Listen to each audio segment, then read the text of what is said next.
ரிஷபராசி என்பர்கள் ரிஷபராசி என்பர்கள் இந்த வீடியோ பார்த்துட்டு இருந்தீங்க அப்படின்னா இந்த வீடியோ தான் உங்களுடைய வாழ்க்கையில் ஒரு மிகப்பெரிய டேர்னிங் பாயிண்ட் அப்படின்னு சொல்லலாம். ராசிகள்லேயே ஒரு முக்கியமான ராசி இந்த ரிஷபம்.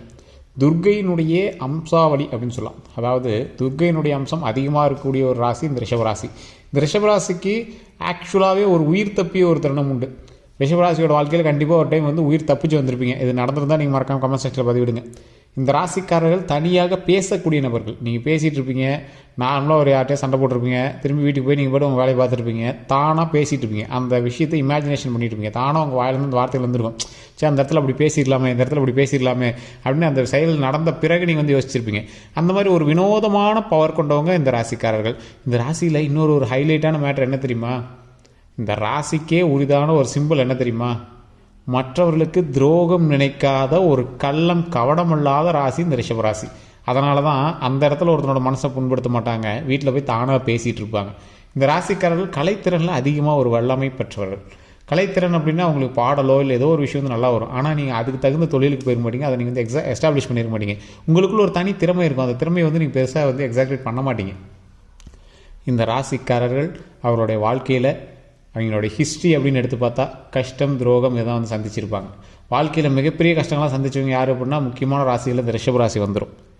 தாய் தந்தையினோட சப்போர்ட் இல்லாமல் சுயம்பாக வளர்ந்து வந்த ராசிகள் யார் அப்படின்னா இந்த ராசி ஈஸியாக வந்துடும். இந்த ராசிக்கு ஒரு குளிக்கும் போது தானாக பேசுகிறதோ, குளிக்கும் போது தானாக பாடுறதோ, தூக்கத்தில் பேசுகிறதோ, தூக்கத்தில் ஏதோ ஒரு விஷயத்தை இமேஜின் பண்ணிக்கிறதோ, தூக்கம் அதிகமாக வராமல் இருக்கக்கூடிய ராசிகள் இந்த ரிஷபராசி தற்போதைய காலகட்டத்தில் அமைஞ்சிருக்கு அப்படின்னு சொல்லலாம். தற்போதைய காலகட்டம் இன்னும் உங்களுக்கு அதிகமாக தான் போகும். எப்படி இருக்கும் அப்படின்னா, நீங்கள் ஒரு விஷயத்தை ரொம்ப மைண்டுக்குள்ளேயே போட்டு குழப்பிட்டு இருப்பீங்க. அந்த குழப்பத்துக்கான பதில்கள் உங்களுக்கு கிடைக்காது. அப்படியே கிடைச்சாலும் அது உங்களுக்கு ஒரு சாட்டிஸ்ஃபேக்ஷனாக இருக்காது. இந்த ராசிக்காரர்கள் எந்த அளவுக்கு ஒரு வினோதமான ராசிக்காரர்கள் அப்படின்னா, ராசிகள்லேயே முக்கியமான ராசி எது? உங்களோட லைஃப்லேயே நீங்கள் ரொம்ப முக்கியமாக நினைக்கக்கூடிய ராசி எது? உங்களுடைய இந்த ராசிகளில் உங்களுக்குன்னு ஒரு ராசி இருக்கும் பார்த்தீங்களா? உங்களுடைய மனைவியாக இருக்கலாம், குழந்தைகளாக இருக்கலாம். இந்த மாதிரி ஒரு குறிப்பிட்ட ராசி உங்களோட ஆப்டாக இணைஞ்சிருக்கும். அந்த ராசியோடு நீங்கள் இருந்தீங்க அப்படின்னா உங்களுக்கு பலம் அப்படின்னு நீங்கள் நினச்சிருப்பீங்க. சில நேரத்தில் உங்களோட நட்போட்டாரமாக கூட இருக்கலாம். நட்போட்டாரங்கள் இந்த மாதிரி நண்பர்கள் உங்களுக்கு குறிப்பிட்ட ராசி இருக்கு பார்த்தீங்கன்னா, அந்த ராசி விட்டு நீங்கள் கொஞ்சமாவது விலக ட்ரை பண்ணிங்கன்னா கூட உங்களுடைய லக்கு கொஞ்சம் கொஞ்சம் இல்லை, ரொம்ப ஜீரோவுக்கு போயிடும் அப்படின்னு சொல்லுவாங்க. ஸோ அதனால் ஜீரோவுக்கு போகாமல் வச்சுக்கிறது நீங்கள் பெட்டர். உங்களோட இணைந்திருக்கக்கூடிய ராசினால் மட்டுமே நீங்கள் வளர்ந்துட்டு வரீங்க. அது உங்களோட மைண்டுக்கே தெரியும். சரி இவர் தான், ஆனாலும் அதை சொல்கிறது கொஞ்சம் மனசு நெருடலாக தான் இருக்குது. உங்களோட ஒரு நண்பர் இருப்பான், அவனால தான் நீங்கள் மேலே வந்துருப்பீங்க. ஆனால் சொல்கிறது உங்களுக்கு கொஞ்சம் ஒரு மாதிரி இருக்கும் மைண்டு. உங்களுடைய மனைவி இருப்பாங்க, அவங்களோட வளர்ச்சியினால தான் நீங்கள் வளர்ந்துருப்பீங்க. அவங்களுடைய பேச்சினால தான், அவங்களுடைய மூச்சினால தான், அவங்களோட உழைப்பினால தான் நீங்களும் வளர்ந்துருப்பீங்க. அதை நீங்கள் வெளிப்படையாக சொல்ல மாட்டீங்க. ஸோ இந்த மாதிரி இந்த ரிஷபராசிக்கு ஒரு கண்கட்டிய ஒரு விஷயமாகவும் கை கட்டப்பட்ட ஒரு செயலாகவும் சில விஷயங்கள் நடந்திருக்கும். ராசிகளில் ஒரு வினோதமான ராசி இந்த ரிஷபராசி. எப்படி அப்படின்னா, நடக்காத ஒரு விஷயத்தை இமேஜின் பண்ணுறது, நடக்க போகிற விஷயத்தை இமேஜின் பண்ணி அந்த மாதிரி ஒரு சுச்சுவேஷன் அமைஞ்சும் அந்த இடத்துல அதுக்கு தகுந்த மாதிரி நீங்கள் ஸ்டெப் எடுக்காமல் இருக்கிறது. ஒரு எக்ஸாம்பிளுக்கு, ஒரு மிகப்பெரிய ஒரு விஷயம் நடக்குது. உங்களுக்கு பிடிச்ச பெண் திருமணத்துக்காக ரெடி ஆகிறாங்க. அந்த பெண்கிட்ட நீங்கள் உங்களோட காதலை வெளிப்படுத்த போகிறீங்க. அந்த பொண்ணு என்ன பண்ணுது, அதுக்குமே ஒரு அளவுக்கு விருப்பம் இருக்குது. நீங்கள் பேசுவீங்களான்னு இருக்குது. உங்களோட கூச்ச சுபாவத்தினாலேயோ இல்லை ஏதோ ஒரு விஷயத்தினாலேயோ நீங்கள் பேசாமல் இருக்கீங்க. அது கல்யாணம் ஆகிற ஸ்டேஜோடு வருது. அந்த இடத்துல கூட உங்களுக்கு ஒரு வாய்ப்பு ஒன்று கிடைச்சிது. அந்த இடத்துல திருமணத்தை நிறுத்தி நீங்கள் திருமணம் பண்ணுற வாய்ப்பு கிடைச்சிது. ஆனால் அந்த இடத்துல நீங்கள் எதுவுமே பண்ணல, அதை நீங்கள் விட்டுட்டீங்க. ஆட்டோமேட்டிக்காக திருமணம் நடந்து வேறு இடத்துக்கு போயிட்டாங்க. அதுக்கப்புறமா நீங்கள் அந்த இடத்துல நீங்கள் பண்ணிக்கலாமே அப்படின்னு யோசிச்சு தருணங்கள். இதெல்லாம் உங்களோட வாழ்க்கையில் ஒரு எழுதப்பட்ட ஒரு விதிகளாகவும் எழுதப்படாத ஒரு சில கதைகளாகவும் உங்களோட லைஃப்பில் இருந்திருக்கும். இந்த ராசிகள் ஒரு விஸ்வரூபமான ராசி சார். விஸ்வரூபமான ராசி அப்படின்னா, ஏதாவது ஒரு விஷயத்தை நீங்கள் தொட்டீங்க அப்படின்னா அதோடைய கலகலன்னு உங்களுக்கு எதை தொட்டாலும் நீங்கள் லக்கா மாறும். லக்கா மாறுற அளவுக்கு உங்களுக்கு வழி வகுக்கும். அந்த வழியில் நீங்கள் போகாமல் ஏதோ ஒரு பக்கம் நீங்கள் டைவர்ட் ஆகி போயிருப்பீங்க. இதுதான் அதில் பெரிய ட்ராபேக்கு. ஏதோ ஒரு விஷயம் பக்கம் நீங்கள் பாட்டு டைவர்ட் ஆகி நீங்கள் பாட்டு பார்த்துட்டு இருந்திருப்பீங்க. இதனால் நீங்கள் நிறைய கஷ்டங்களை தான் நீங்கள் அனுபவிச்சிருப்பீங்க. ஸோ இந்த ராசிக்காரர்கள் எதற்காக நீங்கள் துணிந்து செயல்பட வேண்டும் அப்படிங்கிறத நான் ஓப்பனாக சொல்லிடுறேன். இந்த ராசிக்காரர்கள் நீங்கள் எக்ஸாக்ரேட் பண்ணி ஒரு விஷயத்தை யாராவது உங்கள்கிட்ட சொல்லி, சார் இதை பண்ணுங்க அதை பண்ணுங்க அப்படின்னு உங்களை யாராவது உசு பேத்துறாங்க, சார் இவ்வளோ போட்டிங்கன்னா லாபம் வரும், அவ்வளோ போட்டிங்கன்னா லாபம் வரும் அப்படின்னு சொல்கிறாங்க அப்படின்னா தயவு செய்து அந்த விஷயத்தை இப்போதைக்கு நீங்கள் தொடக்கூடாது. இந்த வீடியோ உங்களுக்கு கடவுளாக உங்களுக்கு முன்னாடி இன்டிமேட் பண்ணுற வீடியோ நினச்சிக்கோங்க. உங்களுக்கு ஆக்சுவலாக இந்த ரிஷபராசியாளுக்கு ஒரு இன்டிமேஷன் முன்னாடியே தெரியும். ஏதாவது ஒரு விஷயம் உங்களுக்கு தவறாக நடக்கும்போது அப்படின்னா உங்களுக்கு முன்னாடியே ஒரு இல்யூஷன் சொல்லுவாங்க. எப்படி சொல்லுவாங்கன்னா, ஒரு இன்ட்யூஷன் சொல்லுவாங்க. அதை வந்து அப்படியே உங்களுக்கு வந்து மைண்டுக்குள்ளே அப்படியே லைட்டாக ஓடிட்டே இருக்கும். ஆனால் அதுதான் அப்படிங்கிறது அந்த விஷயம் நடந்ததுக்கப்புறம் தான் உங்களுக்கு வந்து தெரியும். ஆமாம் சார், அந்த விஷயம் அப்போயே எனக்கு கிளிக் ஆச்சு, நான் அப்போ விட்டுட்டேன், அதுக்கப்புறமே நடந்து முடிஞ்சதுக்கப்புறம் தான் தெரியுது அது முன்னாடி எனக்கு பிளிங்க் ஆகிருக்கு அப்படின்னு. அந்த மாதிரி சொல்லக்கூடிய ராசிக்காரர்கள் முக்கியமாக இந்த ரிஷப ராசிக்காரர்கள் தான். காரணம் என்ன அப்படின்னா, எங்களுக்கு அது ஒரு பவர். ஏதாவது ஒரு விஷயம் நடக்குது போது அது நடக்குது அப்படின்னா முன்னாடி வந்து இன்ட்யூஷன் மூலமாக அது வந்து ஈஸியாக கண்டுபிடிச்சிருவாங்க. இந்த ராசிக்காரர்களுக்கே வலுவான ஒரு விஷயம் ஒன்று இருக்குது. என்ன தெரியுமா? எப்பேற்பட்ட செயல்கள் இருந்தாலும், எப்பேற்பட்ட ஒரு விஷயம் நடந்தாலும் அந்த விஷயத்துக்காக போராடி ஜெயிப்பாங்க. எங்களோட லைஃப்பில் எங்களவுக்கு போராட்டம் வேறு யாராலையும் பண்ணியிருக்க முடியாது. தொழிலில் முன்னேற்றம் அடைஞ்சிருக்காங்க அப்படின்னா இந்த ராசிக்காரர்கள் மட்டும்தான் தொழிலில் வந்து மிகப்பெரிய முன்னேற்றத்தை வந்து சந்திச்சிருப்பாங்க. மிகப்பெரிய ஒரு வெற்றியை சந்தித்த நபர்களில் இந்த ராசிக்காரர்கள் ஒருவர். மிகப்பெரிய வெற்றி, நீங்களாம் வந்து கனவுலையும் நினைக்க முடியாத அளவுக்கு வெற்றி அப்படின்னா அது இந்த ராசிக்காரர்கள் தான். சார், இந்த ராசிக்காரர்கள் தோல்வியை சந்திக்காத ராசி, யாருக்கு முன்னாடியே தலைவணங்காத ராசி, வெற்றியை மட்டுமே மனதில் வைத்துக்கொண்டு வாழக்கூடிய ராசி, மனமகிழ்ச்சியாக வாழ்வதற்காகவே தனது வாழ்க்கையை அர்ப்பணிக்கக்கூடிய ராசி, குடும்பத்திற்காகவே தனது சந்தோஷங்களை இழந்த ராசி அப்படின்னு தான் சொல்லணும். இந்த ராசியினுடைய வாழ்க்கை எதை நோக்கி பிரயாணிக்கும் அப்படின்னா குடும்பம் குடும்பம் குடும்பம், மனைவி மக்கள் குழந்தை, தாய் தந்தையர், அண்ணன் தங்கை தங்கச்சி, இது மாதிரி தான், தம்பி, இது மாதிரி தான். அவங்களோட ஹிஸ்ட்ரி எடுத்து பார்த்திங்க அப்படின்னா குடும்பத்துக்காக மட்டும்தான் உழைச்சிருப்பாங்க. அவங்களுடைய சந்தோஷம் அப்படின்னு பார்த்தீங்கன்னா குறிப்பிட்ட ஏஜுக்குள்ளே மட்டும்தான் இருக்கும். அந்த குறிப்பிட்ட ஏஜில் மட்டும்தான் அவங்களோட சந்தோஷத்தை லைட்டாக வெளிப்படுத்திருப்பாங்க. அதுமாதிரி அவங்களோட எக்ஸ்ட்ரீம் சந்தோஷத்தில் அவங்க வந்து தொட்டு கூட பார்த்துக்க மாட்டாங்க.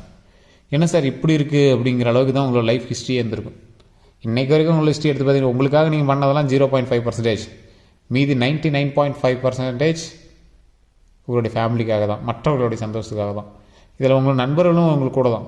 நண்பர்களுக்காகவும் நீங்கள் அதிகம் செஞ்சுருக்கீங்க. உங்களுடைய வாழ வைத்த நண்பர்களும் அதிகம், உங்களால் வாழ்ந்த நண்பர்களும் அதிகம், உங்களால் வாழ்ந்து கொண்டு இருக்கக்கூடிய நண்பர்களும் அதிகம்.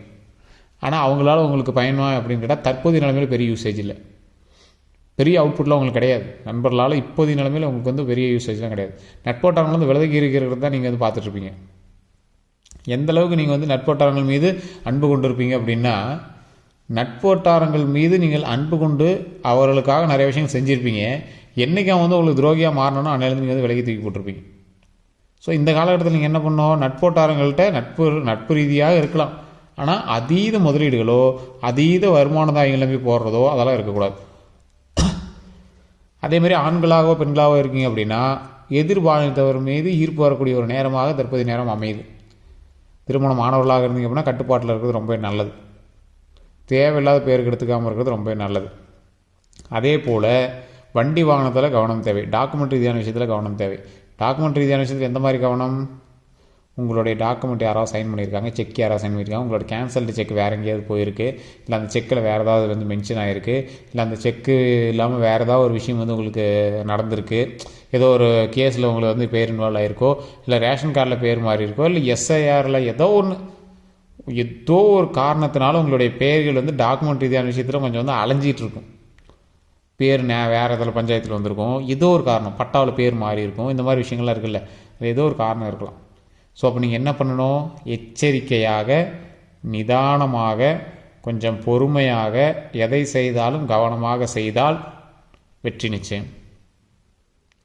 அதே போல் ஸ்டார்டிங்கில் நீங்கள் தடங்களை சந்திக்காமல் நீங்கள் எந்த விஷயமும் பண்ண முடியாது. ரிஷபராசியை பொறுத்த வரைக்கும் கண்டிப்பாக ஒரு தடங்களாக சந்திச்சிருப்பீங்க. 4-5 பேர்கிட்டையாவது கேவலப்பட்டு தான் உங்களோட லைஃப்பில் நீங்கள் வந்து முன்னேறுவீங்க. ஓப்பனாகவே சொல்லலாம். என்ன சார் இப்படி சொல்கிறீங்க அப்படின்னா, இந்த ரிஷபராசிக்காரர்கள் கேவலத்தை சந்தித்தால் மட்டும்தான் வெற்றியை இங்கே வந்து சந்திப்பாங்க, மகிழ்ச்சியை சந்திக்க முடியும். அது எங்களோட ஹிஸ்ட்ரி, எழுதப்படாத ஒரு விதி. அது ஒன்றும் பெரிய பிரச்சனைலாம் கிடையாது. கடவுள் அந்த விதிக்கும் நல்ல ஒரு நன்மையை தருவார், சந்தோஷத்தை தருவார். அப்போ நீங்கள் என்ன பண்ணோம், இறைவனை வழிபட்டே ஆக வேண்டும். ரிஷபராசிக்காரர்களுக்கு இறைவன் தான் துணை.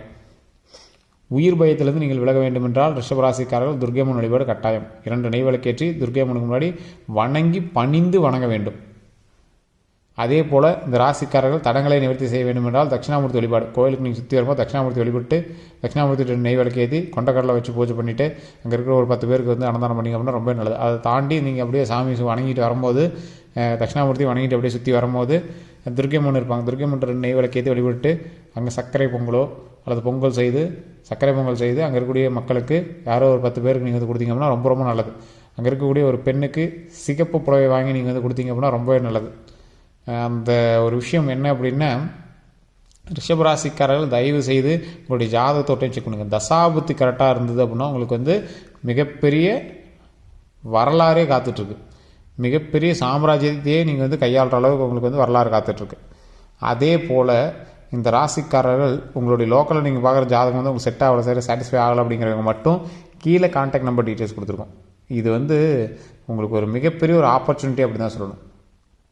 ஏன் அப்படின்னு கேட்டிங்கன்னா, அடுத்து உங்களோட லைஃப்பில் என்ன நடக்க போகுதுங்கிறத A to Z கணிச்சு சொல்லக்கூடிய ஒரு பிரபலமான ஒரு ஜோதிடர் நம்பர் தான் கொடுத்துருக்கேன். சார் இப்படி ஒரு விஷயம் இருக்கா சார், அடுத்து இப்படி நடக்கிறதெல்லாம் தெரிஞ்சால் நாங்கள் முன்னாடியே கான்டாக்ட் பண்ணியிருப்போம் சார் அப்படிங்கிற அளவுக்கு நீங்கள் வந்து யோசிப்பீங்க.